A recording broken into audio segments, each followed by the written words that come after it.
Hebreërs 4 vers 12 en 13. Die woord van God is lewend en kragtig. Dit is skerper as enige swaard met 2 snykante en dring deur selfs tot die skeiding van siel en gees en van gewrigte en murg. Te beoordeel die bedoelings en gedagtes van die hart. Daar is ook niks in die skepping wat vir God onsigbaar is nie. Alles lê oop en bloot voor sy oë.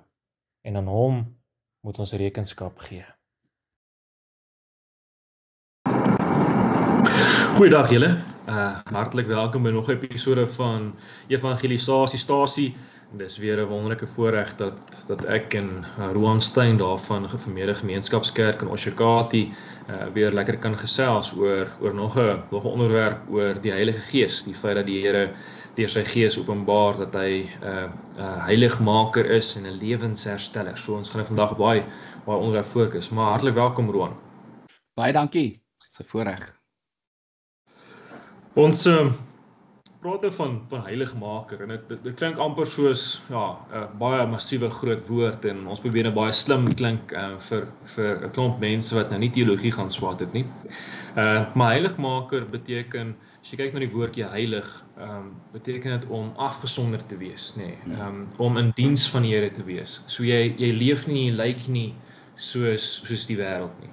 Ons weet in die lig van die wêreld hoeveel keer die mens in sy eie sondigheid afdwaal in sondige paaie, wegbeweeg van die Here en in sonde leef. En wat ons nou sê is, as ons praat van heiligmaker, dan sê ons die Heilige Gees is die ene wat ons help om op die regte pad te bly. Die Heilige Gees is die ene wat ons help om heilig te lewe, afgesonder te lewe. Ons leef nie en ons lyk nie soos hierdie wêreld nie. Ons doen wat God van ons vra, ons gehoorsaam aan hom.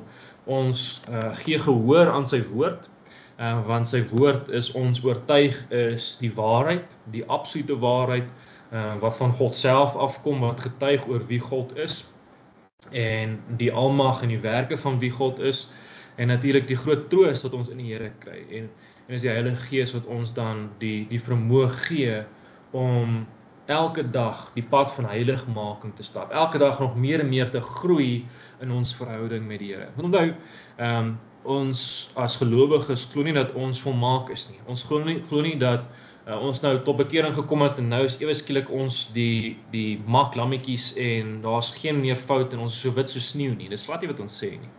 Dis glad nie wat ons glo en bely nie. Inteendeel, ons glo en bely dat ons nog elke dag in ons verhouding met die Here groei.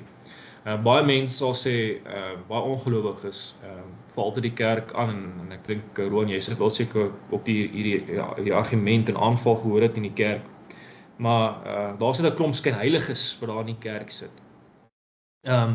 Maar as mens kyk na hoekom ons as gelowiges kerk toe gaan, is nie omdat ons sê ons is volmaak en sondeloos nie. Ons kom juis na die Here toe om vir hom te sê, Here, ek besef ek is sonde, ek bely voor U my sonde, en ek kom nie vir mense kerk toe nie, ek kom vir U kerk toe, want U werk in my hart, in my wese, werk U so hard en duidelik deur U Gees in my hart, dat ek 'n smagting het om na U toe te kom, en 'n smagting het om my sonde voor U te bely, en 'n smagting het om elke dag nog meer en meer van U te leer, en in gebed my worstelinge met U te deel, juis sodat U my sal help, om hierdie pad te stap wat U van my vereis, want sonder U is ek nie in staat om dit te stap nie. En ek dink dis die kruks van vandag se gesprek, dat hy die een is wat ons lewens herstel, van 'n lewe waar ons goddeloos geleef het, na 'n lewe in diens van die Here. Nou Roan, wat wil jy graag hier byvoeg? Ja, ek daar waar ons gelees het, of in die vorige video gepraat het oor Esegiel, die Here wat die hart van kliffe verwyder en 'n hart van vlees gee. Die Here stop nie daar nie. Hy maak ons net lewend en los ons nie. Filippense 1 vers 6 wat sê, ek is juis hiervan oortuig dat hy wat 'n goeie werk in julle begin het, dit sal voltooi tot op die dag van Christus Jesus. So hy het iets in ons lewe begin, 'n nuwe lewe gegee, nuwe geestelike lewe gegee, 'n nuwe hart gegee, en hy stop nie daar nie, hy voltooi dit. En waarmee is God besig? Hy vorm ons al hoe meer in die beeld van Christus, en hy doen dit deur die werking van die Gees. 2 Tessalonisense 2 vers 13, en die einde sê, julle is gered deurdat die Gees julle vir hom afgesonder het, en deurdat julle die waarheid glo. So die Gees sonder, jy het gesê, hy maak ons heilig, hy is sonder ons vir die Here af. Okay, en nou is ons afgesonder vir die Here. En wat nou? Sodat ons en deurdat jy die waarheid glo. Ook om die waarheid te glo, die waarheid oor die Here, die waarheid oor sy woord. En dit is wat ons in die vorige video ook gepraat het, die Gees werk nie buite die woord nie. Die feit dat 1 Korintiërs 12 vers 3 sê, niemand kan sê dat Jesus die Here is nie, behalwe deur die Heilige Gees. Dit is net weer 'n bewys van die Here wat deur die Gees in ons lewe werk om ons heilig te maak, en ons tot geloof en bekering bring, maar ons nie net daar los nie. Want as hy ons gelos het, dan sou beteken net Jesus wat gesê het, ek stuur vir julle ander, sy Vader vra vir julle ander voorspraak te stuur, was dan 'n leuen. Want wat doen die ander voorspraak? Die Parakleet, die ander trooster, hy is by ons tot in ewigheid. Dit is wat Johannes 14 vers 16 sê, ek sal die Vader vra en hy sal vir julle ander voorspraak stuur om vir ewig by julle te wees. En die feit dat God voltooi wat hy eintyd of wat hy begin het, sal hy tot eindtyd voltooi, is net 'n bewys daarvan die Gees wat by ons is, om ons te lei, elke dag van ons lewe. Wat vir my uitstaan is Timoteus, 1 Timoteus 4 vers 7, en dit is, ons fokus bietjie met die mans in ons gemeente hierby is, maar van onheilige en sinlose verdigsels moet jy wegbly, oefen jou liewer om in toewyding aan God te lewe. En daai oefen beteken eintlik daai kaal oefen, soos wat hulle gedoen het met die Olimpiese spele, die Grieke gedoen het daai tyd. Hulle was kaal geweest, maar dit is 'n sweterige oefen. Beteken jy gaan harde werk daar moet sit om in toewyding aan God te lewe. Maar ons gaan nie in toewyding aan God kan leef as dit nie die Heilige Gees is wat ons lei om in toewyding te leef. Gees wat ons lei om ons die Bybel oop te maak en om dit in te neem, te lees en toe te pas. Ons gaan nie in toewyding aan God leef as dit nie die Gees is wat ons lei om ook te probeer om volgens die wet van die Here te leef. En ons gaan dit nie kan doen. Ons gaan nie kan wegbly van sinlose verdigsels as dit nie die Gees is wat ons lei nie. So daarom moet ons altyd bid dat die Here ons deur sy Gees sal lei om 'n aptyd vir die woord te hê, om 'n aptyd vir God te kan hê en toegewyd aan hom te kan leef. Ja, ek kan net albei by aansluit en dis nogals iets mooi hierso in Efesiërs 2 dan sê dit daar na daar gesê is dat ons uit genade gered is, nie uit onsself uit nie, maar deur Jesus Christus, nee, wat uit genade ons die teenoorgestelde aan ons gegee het as ons verdien. Sê hierso in vers 10 van Efesiërs 2, nee, God het ons gemaak wat ons nou is. In Christus Jesus het hy ons geskep om ons lewe te wy aan die goeie dade waarvoor hy ons bestem het. So God het deur sy Gees in ons gewerk om ons te maak wie ons nou is, gelowiges, kinders van die Here. En is hy wat ons bestem om die goeie dade te doen, om 'n lewe te lei waar ons werklik waar getuig dat ons kinders is van die lewe. Ons lewe getuig daarvan. Dit is nie maar iets wat ons hoor elke Sondag en dit gaan nie een oor in, die ander oor uit nie. Dit is werklik waar, dit word so deel van my, dit word so integraal deel van my wese, van hoe ek praat en hoe ek dink en hoe ek leef, dat ek met vrymoedigheid vir die Here 'n lig is in hierdie wêreld en 'n sout op hierdie aarde. En daarom wil ek ook net in die lig wat ons nou gesels oor die Heilige Gees net gesels uit Galasiërs 5 waar Paulus ook dan baie mooi duidelik maak dat wat ons sondige natuur begeer is in stryd met wat die Heilige Gees wil hê ons moet doen. En dan lys hy die sondes van mense wat nie die Gees van God het nie. Hy sê dan, die praktyke van die sondige natuur is onsedelikheid, onreinheid, losbandigheid, afgodediens, towery, vyandskap, haat, naaiwer, woede, riesies, verdeeldheid, skering, afguns, dronkenskap, uitspattigheid en alle dergelike dinge. Dan sê hy daar, ek waarsku julle soos ek julle voorgewaarsku het, om aan sulke dinge skuldig maak, sal nie die koninkryk van God as erfenis kry nie. So mense wat lewe in 'n stryd met wat die Here van hulle verwag, nee, in sonde.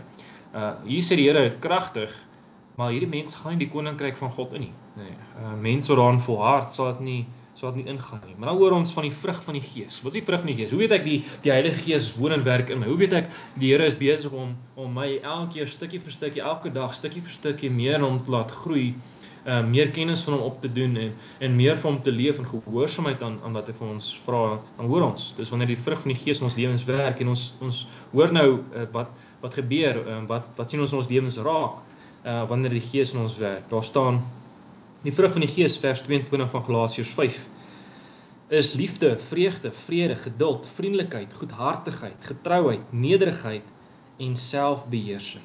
Teen sulke dinge het die wet niks nie. En dan sê vers 25, ons lewe nou deur die Gees, laat die Gees nou ook ons gedrag bepaal. En dit is nou presies uiters belangrik vir elke gelowige om te besef dat ons nie meer leef volgens ons begeertes nie. Ons leef nie meer soos ons vroeër gelewe het voordat die Here ons gered het nie.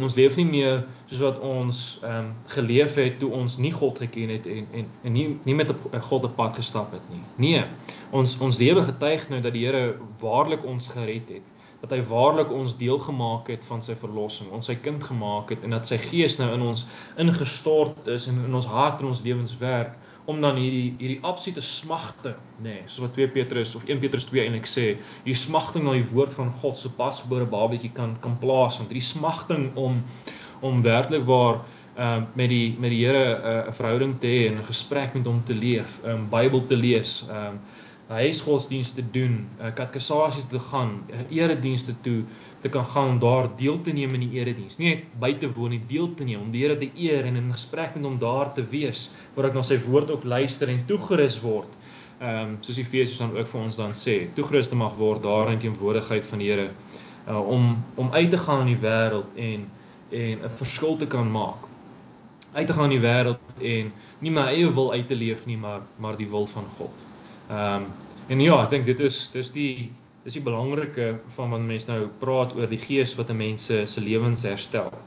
En as mens dan menself afvra, maar Roan en ek nou gevra word deur julle, hoe weet ek het die Heilige Gees? Dan ek sê altyd vir ons van ons blydenskinders, die grootste voorreg wat ons het as die Heilige Gees in ons harte en lewens werk, is ons sal wanneer ons iets verkeerd gedoen het, ons berou hê oor ons sondes. En dit is 'n getuienis dat ons sal sleg voel as iets verkeerd doen. Ons sal jammer sê as ons iets verkeerd gedoen het, want ons besef dat dit wat God van ons verwag en dit wat ek nou gedoen het in stryd is met mekaar. En dis die mooi getuienis, van hoe die Gees ook in ons werk. Nog 'n ander manier is ongelowiges nie gepla met die Heilige Gees, so Heilige Gees in sy hart vleer werk nie. Die slegste gelowige sal vra, werk hier nou deur sy Gees in my? Is ek 'n kind van die Here? Is dit wat ek net doen tot eer van die Here of nie? En daarin kry mens as gelowige regtig oorvloedige troost, mens ook sien hoe die Here duidelik maak dat hy 'n pad met ons wil stap, dat hy ons wil gebruik as instrumente in sy hand. Ja, en dit is wat jy gesê het, ek sê altyd vir mense, gaan kyk na iemand se vrugte wat hy dra, wat 'n vrugte draai. Hoe lyk sy boom? En as jy nie die Gees het nie, en jy maak nie saak wat 'n goeie mens jy is, al is jy, of as jy 'n ateïs is, maak nie saak wat 'n goeie lewe jy lei, jy kan geld gee vir wie ook al, maar jy gaan nog steeds in jou vrugte kan toon dat jy nie in die Here glo nie. En dit presies wat jy gelees het, die vrug van die Gees. Iemand wat die Gees het, gaan hierdie goed in hulle lewe toon. En ek dink dit is die grootste ding as ek kom by evangelisasie. Ons is by evangelisasiestasie. So as ek kom by evangelisasie, dan gaan dit ook oor ons gebruik woorde natuurlik, né? Want dit is hoe die Here werk, is deur sy woord, en mense kom tot geloof deur die woord. Maar dit gaan ook oor die manier hoe ons lewe. En as jy met jou lewe toon dat jy anders is as die wêreld, dan weet jy, as jy daai vrug van die Gees het en jy dra dit, dan weet jy gaan die goeie vrugte daarvan pluk, jy gaan mense vir die Here kan wen. 2 gedeeltes wat ek net wil aanhaal is Galasiërs 6, vers 7, moenie julle mislei nie, God laat nie met hom spot nie, wat 'n mens saai, sal hy ook oes, wie op die akker van sy sonnige natuur saai, sal van die sonnige natuur dood en verderf oes, maar wie op die akker van die Gees saai, sal van die Gees die ewige lewe oes. En dan net, as ek kom by evangelisasie bietjie, ons dink onder andere aan, baie keer dan lees ons oor vrouens en vra wat vrouens het, maar wat moet ek nou doen om my man nader aan die Here te bring? En dan hier gaan dit oor die voorbeeld, 2 Petrus 3, vrouens, julle moet aan julle mans onderdanig wees, as daar van julle is met mans wat nie die woord van God glo nie. En die mans sien hoe godsvreesend julle is en hoe voorbeeldig julle gedra, sal hulle vir Christus gewen kan word deur die gedrag van hulle vrouens. Dit sal dan nie eens vir julle nodig wees om 'n woord te sê nie. So iemand wat die Gees, die vrug van die Gees dra, wat wys aan sy vrugte dat die Gees in sy lewe werk, kan ander mense ook vir Christus wen deur die voorbeeld wat hulle stel. Want mense gaan sien, hoekom vloek hierdie persoon nie so nie?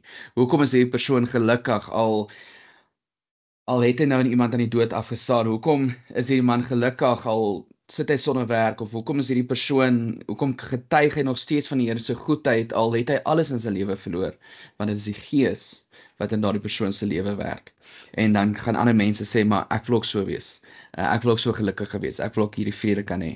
En dit is net te danke aan die Here en sy Gees wat in ons werk. En daarvoor kan ons die Here natuurlik dank. Om te weet dat vanuit onsself gaan ons regtig nie, ons gaan nie omgee nie. Ons gaan nie omgee of ons 'n Gees het of ons lewe en of ons heilig is nie.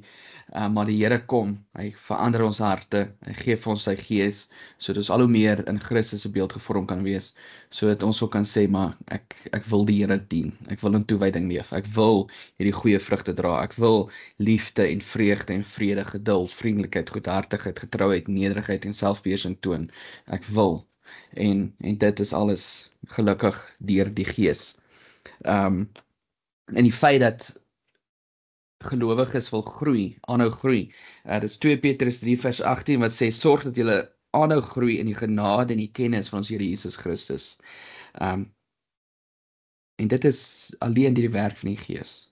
Ons gaan nie wil groei as dit nie deur die werk, as dit nie Gees is wat ons lei tot groei, wat daardie lus in ons lewe gee om die Bybel oop te kan maak en te kan groei, nie net in die genade nie, maar ook in die kennis van die Here, ons verlosser. Ja, en dit is vir ons die troostryke daar agter, dat die Heilige Gees die een is wat so kragtig in ons werk, dat hy ons lewens rig op die Here, nie op die sondige ek nie. Dat hy ons fokus verskuif van die eie ek af na wat ek wil hê en my eie begeertes en my eie doelwitte na maar wat wil die Here hê. En ons dan bring by 'n punt waar ons dan in die Onse Vader ook kan bid. Here, ek wil nie op myself fokus nie, maar laat U naam geheilig word. Laat U koninkryk kom. Laat U wil geskied in die hemel net so ook op die aarde. En dit gee vir mense dan daai absoluut fokusverskywing van maar wat gaan ek in my lewe nou besluit, wat gaan ek my lewe nou doen, wat wil die Here hê moet ek doen, hoe wil die Here hê moet ek leef, wat wil die Here hê moet ek vandag gaan doen om sy naam te verheerlik, daar waar ek werk, daar waar ek skool toe gaan, daar waar ek besig is om ook my gawes wat die Here vir my gegee het te gaan uitleef. En dit gee vir mense dan daai absolute vreugde, dat die Here deur die Gees vir ons die regte gawes gee, sodat ons as instrument in die hand van die Here kan dien. En daarom 1 Korintiërs 12 maak dit nogals duidelik, waar hy dan praat van die verskillende gawes wat die Here dan deur sy Gees aan ons gee. Dit verskil van mekaar, hy gee vir party gee hy die gawe van profesie, die ander gee die gawe om met wyse te praat, die ander een gee hy kennis, die ander een gee hy om wonders te doen, die ander een gee hy om in ongewone tale of klanke te kan praat, die ander een gee hy om mense te kan gesond maak. Maar dan hoor wat sê vers 11. Maar al die dinge is die werk van een en dieselfde Gees, wat aan elkeen afsonderlike gawe uitgedeel het soos hy wil. En dis hoekom ons verskillende gawes ook het. Dis hoekom ons nie dieselfde kan doen nie. Dis hoekom ons nie dieselfde opdrag in diens van die Here het nie. Elkeen van ons se gawes is anders, sodat ons in die kerk en die koninkryk van die Here die doel kom die Here ons op aarde geplaas om vir sy naam groot te maak, dat ons daai doel kan gaan uitleef en dat ons onsself dan afvra, maar hoe moet ek nou my gawe wat die Here vir my gegee het, hierdie gees gaan gebruik om sy naam dan groot te maak, daar waar ek leef en werk. Want dit is op die einde van die dag, die doel van die gees is om ons weer op te roep en te grondves in wie God is en wat hy van ons verwag, sodat ons juis kan wegbeweeg van onsself af. Ja, hierdie gawes is dan nie iets wat ons moet versuim om te gebruik nie. Hierdie gawes is nie iets wat ons, hierdie geskenk nie, gawes is 'n geskenk. Hierdie geskenke van die Here wat die Here vir ons gee, is nie goed as wat ons maar net in die kas moet gaan plaas, sodat dit kan stof opgaar nie. Hierdie gawes is wat ons moet identifiseer. Wat 'n gawe het ek wat die Here vir my gegee het deur die Gees, sodat ek daai gawes kan oefen, om dan werklik wanneer ek dit dan gebruik vir die Here kan dankie sê. Dankie dat U my hierdie gawe gegee het om predikant te wees. Dankie dat U vir my hierdie gawe gegee het om 'n dokter te wees. Dankie dat U vir my die gawe gegee het om 'n maatskaplike werker te wees, of 'n onderwyser te wees, dat ek 'n verskil kan maak onder die jeug, dat ek mense kan genees, of dat ek mense die troos van die wonderlike evangelie kan gee. En dan moet ons nie op mekaar neerkyk om ons gawes verskil nie, maar juis dankbaar wees dat ons gawes verskil, dat ons mekaar kan ondersteun, want waar die een swak is, die ander sterk. Dat ons as kerk van die Here mekaar kan kom. Ons gaan nou so 'n bietjie daarop fokus wanneer ons praat oor die Heilige Gees as kerkbouer en samebinder. Dat hy ons dan bring om in die kerk dan self ook ons gawes te gebruik daar in die kerk, sodat sy kerk ook kan groei en ons saam as gelowiges mekaar se laste kan dra en die pad kan saamstap tot eer van sy naam. Hoor nog iets hier van jou kant af? Ja, ek van my kant af is al niks. Ek sien uit om die volgende video te gesels oor die kerk, die gees wat die kerkbouer en samebinder is. Dit is altyd vir my 'n lekker onderwerp om daaroor te gesels. Dankie dat julle geluister het en ons hoop ook dat hierdie video ook vir julle baie mooi duidelik maak dat die Heilige Gees is die ene wat ons help in die groeiproses met ons verhouding met die Here, en dat ons elke dag daaraan moet werk. Dit is vir ons ook 'n verantwoordelikheid om ons Bybels oop te maak, om kerk te gaan, om te bid en 'n verhouding met die Here te leef, en dit is so troostryk dat die Here deur sy Gees daai smagting in ons hart en ons lewens, so mag die Here ook daai smagting in julle lewens bewerkstellig. Sien 'n week verder.